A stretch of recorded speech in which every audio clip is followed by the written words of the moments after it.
یہ کہتے ہیں کہ سنا ہے کہ حضرت خضر علیہ السلام زندہ ہیں اور لوگوں سے ملاقات بھی کرتے ہیں۔ جی ہاں، یہ بالکل بخاری کی صحیح ترین حدیثوں میں موجود ہے کہ سرکار مدینہ صلی اللہ علیہ وسلم نے ارشاد فرمایا کہ خضر علیہ السلام نے آب حیات نوش فرمایا اللہ تعالیٰ کے حکم سے، اب یہ قیامت تک زندہ رہیں گے، اور یہ لوگوں سے باقاعدہ ملاقات کرتے ہیں، انسانی شکل میں تشریف لاتے ہیں، بعض اوقات تعارف بھی کروا دیتے ہیں کہ میں خضر ہوں، اور بعض اوقات ہم ان سے ملاقات کر لیتے ہیں اور ہمیں نہیں پتہ ہوتا کہ وہ خضر علیہ السلام ہیں۔ جمہور علماء یعنی علماء کی اکثریت اس پر ہے کہ آپ علیہ السلام اللہ کے نبی تھے اور موجود بھی ہیں، آپ حیات بھی ہیں، زندہ ہیں آپ، زندہ تو سارے انبیاء کرام علیہم السلام ہیں، لیکن خضر علیہ السلام وہ ہستی ہیں کہ جن پر اصلاً موت طاری ہی نہیں، ابھی تک موت یعنی موت آئی ہی نہیں ہے۔ یہ جو کہتے ہیں نا خضر زندہ ہے، ہمارے بزرگوں کو ملتا ہے، میں بڑا پریشان تھا کہ کیسے ملتا ہے۔ میں نے اب وہ خضر دریافت کر لیا ہے، وہ اصل میں خضر نہیں ہے، وہ شیطان ہے جو انسانی شکل میں آ کے ملتا ہے، اور اس کا طریقہ چیک کرنے کا یہ ہے کہ جو کہتا ہے نا مجھے خضر ملتا ہے، اسے کہ اب ملنے ہے تو اس کے سامنے زور سے پڑھنا لا حول ولا قوت الا باللہ، تیرا خضر غائب نہ ہو گیا منو پڑھ لیں، وہ شیطان ہوتا ہے۔ ہمارے محلے میں ایک بھائی تھے نا، تو وہ بڑا تعویذ داغا کرتے تھے، اب تو ان کا کاروبار پورا ٹھپ ہو گیا بیچاروں کا، تو مجھے کہنے لگے کہ مجھے وہ فلاں بزرگ آ کے نہ ملتے ہیں، پورا گائیڈ کرتے ہیں۔ میں نے کہا یار آپ کو شیطان آ کے ملتا ہے۔ نہیں، یہ آپ نے کیا کہہ دیا؟ میں نے کہا بڑا آسان طریقہ ہے، اب ملنے کے لیے ہے نا تم نے پڑھنا ہے لا حول ولا قوت الا باللہ۔ تمہیں تو اعتماد ہے نا کہ وہ بزرگ آ کے ملتے ہیں، وہ جن کا مزار لاہور میں ہے، جن سے لوگ پھر ناراض ہوتے ہیں، میں نام نہیں لیتا، صرف بتا دیا اتنا ہی، وہ لاہور میں مزار ہے بہت بڑا، کہتا نہیں وہ آ کے مجھے ملتے ہیں۔ میں نے کہا اب آئے نا تو آپ نے پڑھنا لا حول ولا قوت الا باللہ، تو کہتا نہیں یہ غلطی نہیں میں نے کرنی، کدھر غائب ہی نہ ہو جان۔ میں ہے کیوں؟ کہنا وہ ناراض ہو سکتے ہیں۔ میں کہ اللہ کے ذکر سے تو شیطان ہی ناراض ہوتا ہے۔ میرے سامنے آپ 50 دفعہ لا حول ولا قوت الا باللہ پڑھو، اعوذ باللہ من الشیطان، کچھ بھی پڑھو، میں نہیں غائب ہوں گا، میں تو خوش ہوں گا، سب اللہ کے ذکر ہے۔ تو لا حول ولا قوت الا باللہ پڑھنے سے بٹ صاحب اگر کوئی غائب ہو رہا ہے تو پھر دال میں کچھ کالا ہے، کہ وہ بزرگ نہیں ہے جن کو آپ سمجھ رہے ہیں، یہ کوئی اور شیطان ہے جو انسانی شکل میں آ کے وہ بزرگ بن کے آپ کے سامنے آیا ہوا ہے۔ تو میں نے ان کا خضر جعلی جو تھا نا، جو صدیوں سے دریافت نہیں ہو رہا تھا، وہ دریافت کر لیا۔ اس کے لیے تھوڑی انجین نہیں کرنی پڑتی ہے آپ کو، انجین نہیں کرنے سے دریافت ہو گیا۔ اب جو کہتا ہے نا ملتا ہے، اس کو کہو کہ اس کو لا حول ولا قوت الا باللہ پڑھو، غائب نہ ہو جائے تو ہمیں پکڑ لینا۔ اور لوگوں کے غائب ہوئے ہیں، ایک اہل حدیث عالم تھے، وہ بتانے لگے کہ ان کے کوئی جاننے والے تھے افغانستان میں، تو وہ کہنے لگے کہ ہمارے ہی اس طرح ایک جاننے والا تھا جو اسی طریقے سے بزرگ بابوں کے مزارات پہ رہتا تھا، اور اس کا یہ عقیدہ تھا کہ وہ فلاں بزرگ ہمیں آ کے فلاں جو ہے وہ جگہ پہ ملتے ہیں۔ وہ کہتے ہیں کہ جی، وہ کہتا ہے راوی کے پل پہ، وہ پاکستان شفٹ ہو گئے ہوئے تھے افغانستان سے اس دوران جب یہ افغان وار ہوئی تھی، تو وہ لاہور میں رہتے تھے۔ وہ کہتے جی راوی کے پل پہ مجھے وہ لاہور کے وہ دربار والے جو بزرگ ہیں نا، وہ ہر جمعرات کو آ کے ملتے ہیں۔ تو وہ اہل حدیث عالم نے کہا یہ تو جھوٹ ہے یار، کیسے ہو سکتا ہے؟ مرا ہوا بندہ کیسے قبر سے نکل کے آ سکتا ہے؟ وہ تو میں نے مسلم شریف کے مقدمے سے آپ کو بتایا نا کہ ایک بندے نے کہا کہ حضرت عبداللہ ابن مسعود نے جنگ صفین کے موقع پہ ہمیں حدیث بیان کی، تو اس دوسرے تابعی نے کہا کہ عبداللہ بن مسعود قبر سے نکل کے آگے کیسے حدیث بیان کر کے چلے گئے؟ یعنی تابعین کو پتا تھا قبر سے نہیں صحابی بھی نہیں نکل سکتا، بزرگوں کو کٹ دے بیٹے، ٹھیک ہے؟ چونکہ جنگ صفین تو 37 ہجری میں، عبداللہ ابن مسعود 33 ہجری میں فوت ہو گئے، وہ کہاں سے نکلتے؟ وہ تو حضرت علی کے خلیفہ بننے سے پہلے ہی فوت ہو گئے تھے۔ تو وہ کہتے ہیں اب آئے نا تو تم نے پڑھنا لا حول ولا قوت الا باللہ، کہتے ہیں جی جفی ڈالتے ہیں، معانقہ کرتے ہیں۔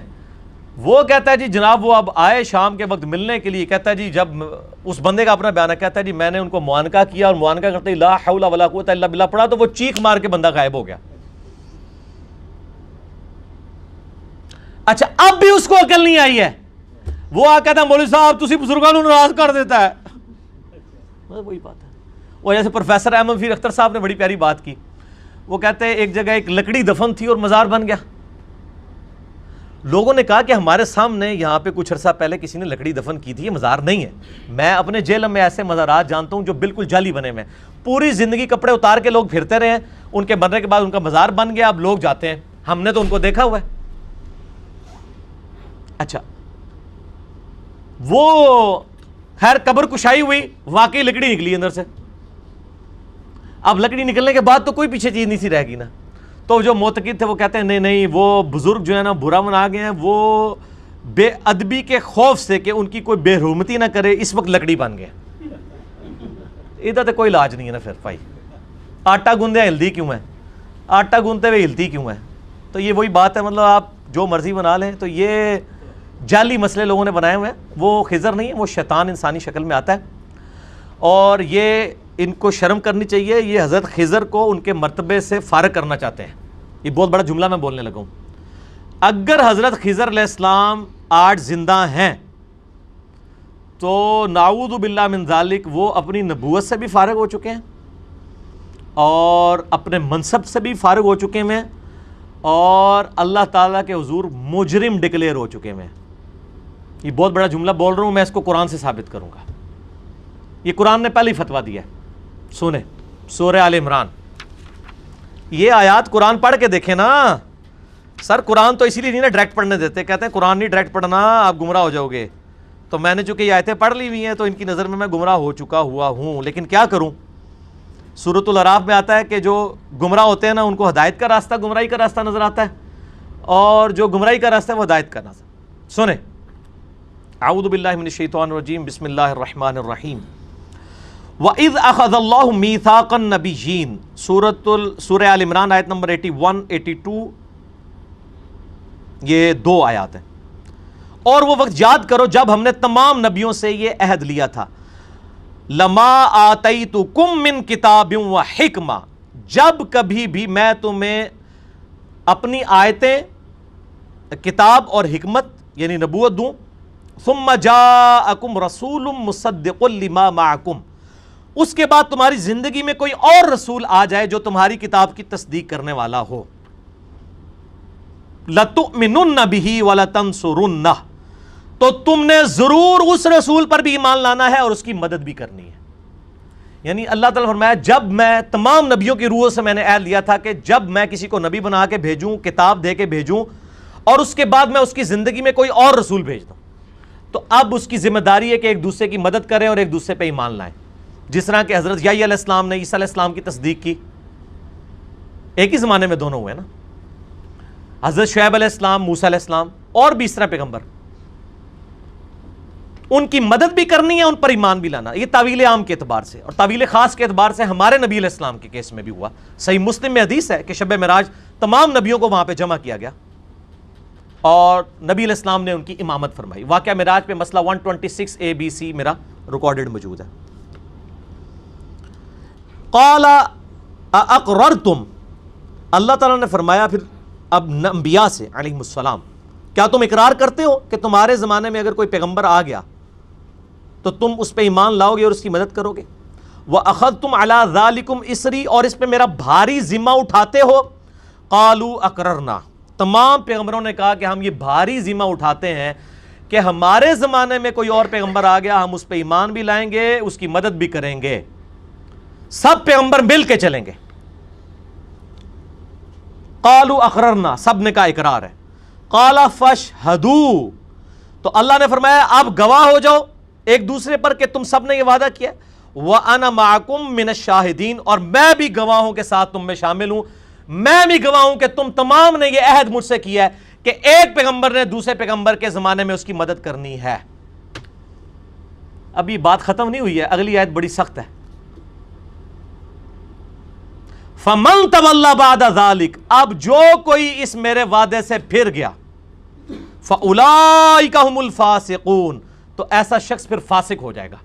اللہ تعالیٰ نبیوں کو بھی کہہ رہا ہے کہ اگر تم نے وقت کے پیغمبر کا ساتھ نہ دیا تو میرے کھاتے میں تم 0 سے ملٹیپلائی فاسق ہو جاؤ گے.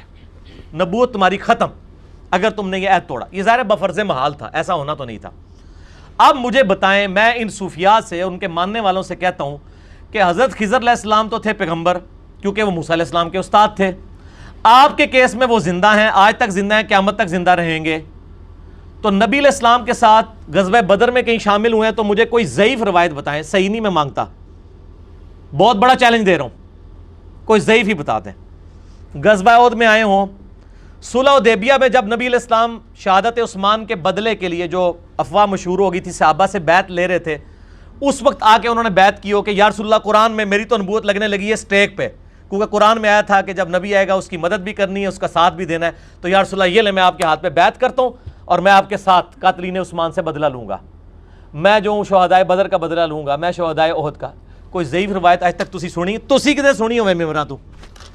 ایڈی جعلی گل ہے کہ ضعیف ہی نہیں ہے، ورنہ کبھی نہ کبھی تو ممبر سے سن لی ہوتی کہ حضرت خضر آئے سن۔